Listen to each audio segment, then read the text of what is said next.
an appropriate size. There will be some limits to how many people you have actually in your guild to be allowed to build the cities. You will have a possibility to book a city spot that will bring up an interface that will show the different areas that's available to build on. And you choose, I want to be in like these plains, and now own a city. And either I can run there if I want to do that, or I can just teleport directly to my city by using this button.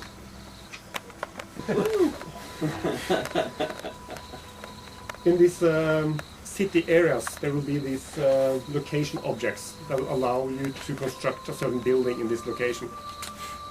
And it's very simple. You get up a interface that tells you what you can build in this location. This one has only a keep, because the keep is strategically placed and you can only build it there. You also see what resources is actually needed to build this. And there's 4 different resources that can that has to be owned to do it. And you get those from crafting. So just click it, you build it. You wait for it to load from RDB. The keep or maybe other type. What it will be depend on what kind of. Depends on the location that you're targeting at the moment. So that means that that location there, the keep can only be one place in the whole area that you build in. That's because all the other things radiate out from that place. So that's why it has to be only one place. But the other places you can choose what you want to build in that location. And then you have more, like you can go with more smithies, or you can have a stable, or you know, like someplace barracks or whatever that you want to build in. Not quite understand. If I create in one location, can I create in another location? No, no. You only have, you as one guild can have one location. One guild location. So if I create in another location, I have to destroy it here. Yeah, you have to destroy the other. That's cool. Okay, you see a beautiful building animation. Another question? Yes. In I think some interview, God said that that you have to conquer the area of for the guild city from an NPC city. Yeah. So you have to first raid the NPC city to build your own city. There are like static areas inside this place. And you will meet opposition, but there probably won't be any massive attack that you have to do in any one location. It's more like controlling the area, if you see what I'm saying. So you will meet opposition. The difference was that we saw that laying siege before you had a keep is kind of hard, because you depend on the keep to lay siege. So it was, you know, just it was a faulty logic basically on our side when we talked about that. Yeah, these are location markers where you can build different objects. It's all yours? Yes. I'll see if I have somebody lucky this one. Are you worried about filling these areas up with like let's say several guilds want to build at the same time, or you know, how many guilds does one instance of this area support? 3. Okay. And you're just going to have more areas with your... We don't know if we're going to have like indefinite instancing, if that's the case. But I'd rather have it so it's a bit difficult to get one of these areas, that you have to really work hard to get it. So it's taken care of and having hard cap limitations.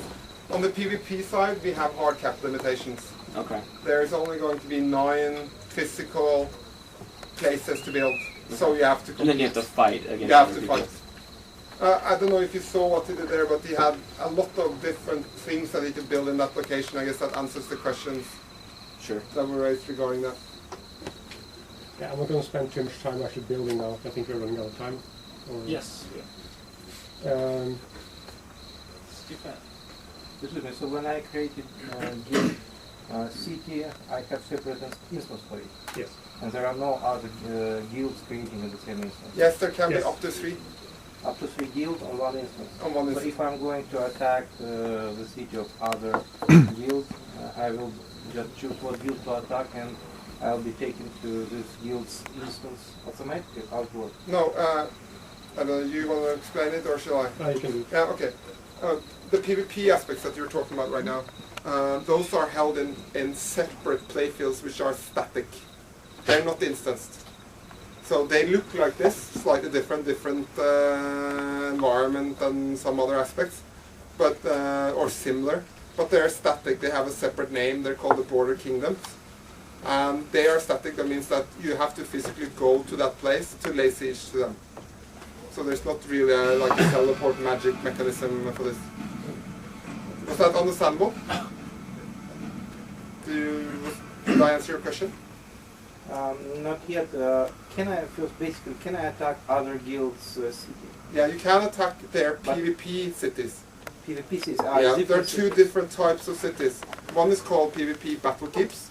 The other is their crafting village, if you may, which is what he's making now. So I can have both of them. You can have both of them, and one rely on the other. One is like an outpost of the first. So you have to What first happens get with my crafting village when someone attacking? nothing. It's like a vanguard of your crafting village. So you build in another playfield, your PvP city, and that's the one which gets destroyed. This is also something that we've seen, that the people who are interested in crafting, they depend on their city working. They don't want to have their crafting city destroyed just because other people want to PvP. So we add different mechanisms and allow people to actually attack the battle keeps and build battle keeps as a pinnacle or a vanguard or an outpost of their crafting village. And that's the one which gets destroyed, and then you fall back to your crafting village, which will always be there. Why I will want to create a battle keep?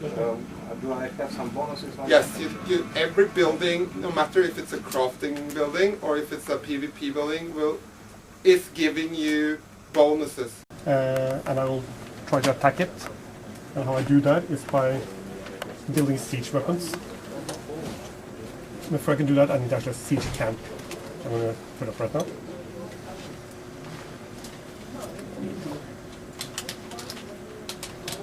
Siege weapon.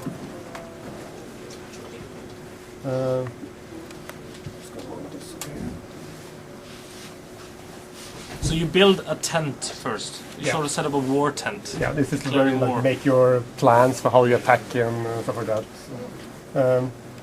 As you can see, there's walls defending the city, multiple rays of walls, and there's a keep at the end. The keep is the goal you're going after. When you destroy the keep, the fight is over and the winner is declared. So you really want to get to that. You have a certain time frame from the fight starts. At the moment, it's approximately 90 minutes. You have to actually reach the keep, and the defenders will have to try to defend it. To get through the walls and the gate, you're going to have to shoot at it with siege weapons. So players actually build these siege weapons themselves through crafting, and they place them out. You can place out many siege weapons. And it should start firing. Yeah. And you actually tell the trebuchet where to hit, where to fire at. Since I'm the only one actually attacking now, it's a little bit slow. But with more people, with mounts, everything, attacking, more siege weapons, 100 people rushing at, and people defending, it's gonna hopefully be a little bit more exciting. Yeah, you have to imagine like the Kingdom of Heaven here, you know, hundreds of players running around, killing each other, mammoths bashing against the walls. The defenders will have siege weapons to place on the towers and to fire back. They can stand on the walls and shooting at you with arrows. So you really need to defend your siege weapon as an attacker as well, because you're not going to get in without it. That's the only way you have actually penetrating the first wall and get into the city and start destroying the buildings. Can you change the view a little bit, just with the mouse, just see it from different angles?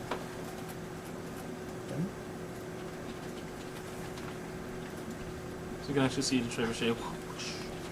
It's sort of like Rome or medieval total war, in a bit more simplified version, of course.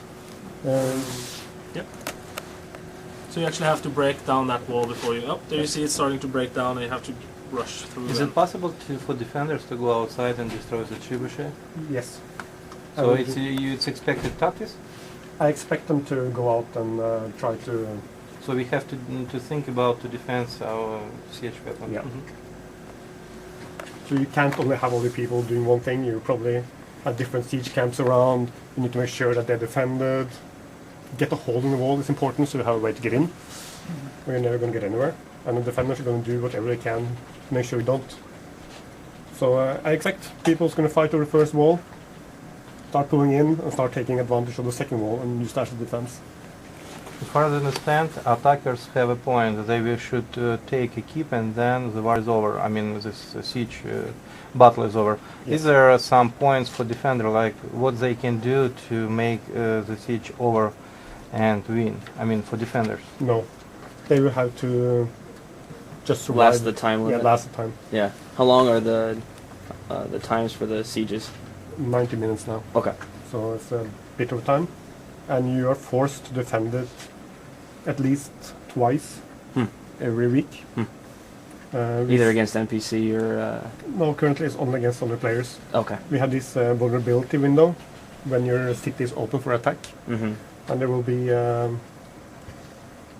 calendar that tells you when the different cities are up for attack, so you Sure. can go there and actually fight. What if you don't get a second group of players that are willing to try to siege a city? Then I feel I need to put better rewards on actually owning it. Okay. Okay. What if I die during the siege? Where will be resurrection point if it will be possible to resurrect and continue battle? Yeah, defenders will resurrect inside by the keep, and they have to make their way out the front again, and attackers will resurrect outside and move in towards the city again. Relatively the same distance? We'll try to make it approximately the same, so balance it between the two. So after I've breached the first wall, I should probably go inside and start destroying the buildings inside. Because by destroying those, you actually get the points, and those are important. Because the guild at the end of the fight that has the most points is the winner. But there's two ways of winning in this PvP. One is to have I don't really have a name for it, but the complete victory, you can call it. You go in, you destroy almost the entire city, then go take out the keep. Then you get to keep the city as yours.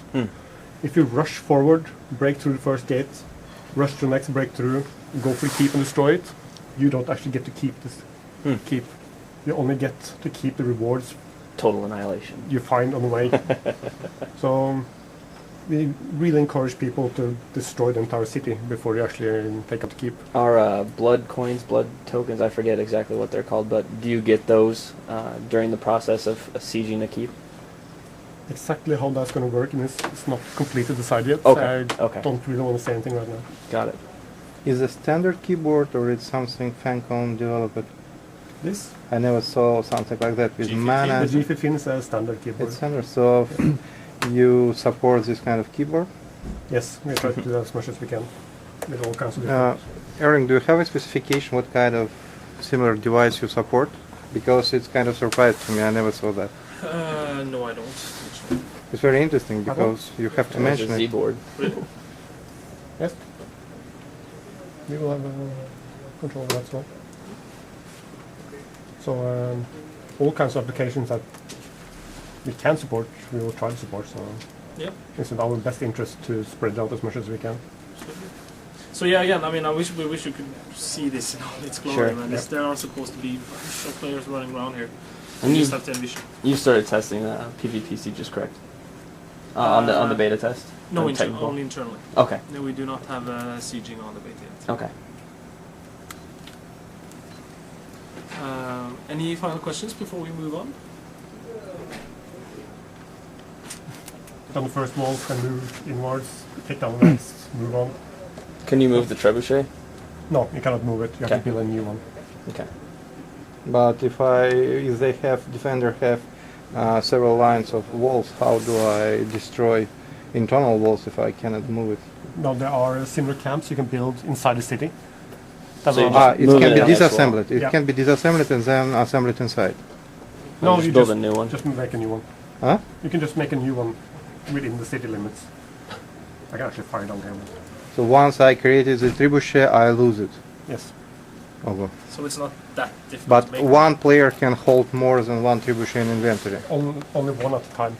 Huh? You can only control one at a time. Control, but Yeah. how if I'm responsible for trebuchet and I have only one, then it's impossible for the same player to build two trebuchet during one battle. No, you can build it wherever you want.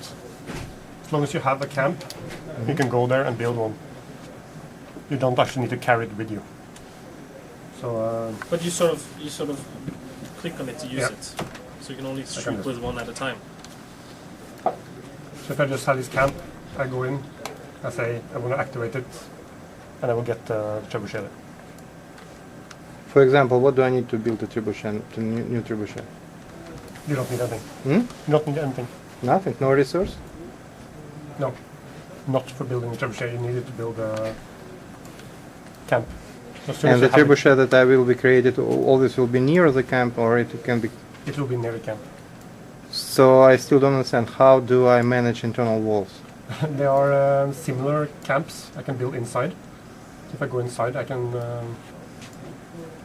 find one up here somewhere. So the same question, you can create many camps. Yeah. Ah, okay. So if you You create, can only have, you personally can only have one at one time. But if I create a camp, can my guildmates use it? yes, So I created outside, my friend created inside, and we all together using Yeah. it. Okay, got it. And this camp requires some resource to be built. yes it does.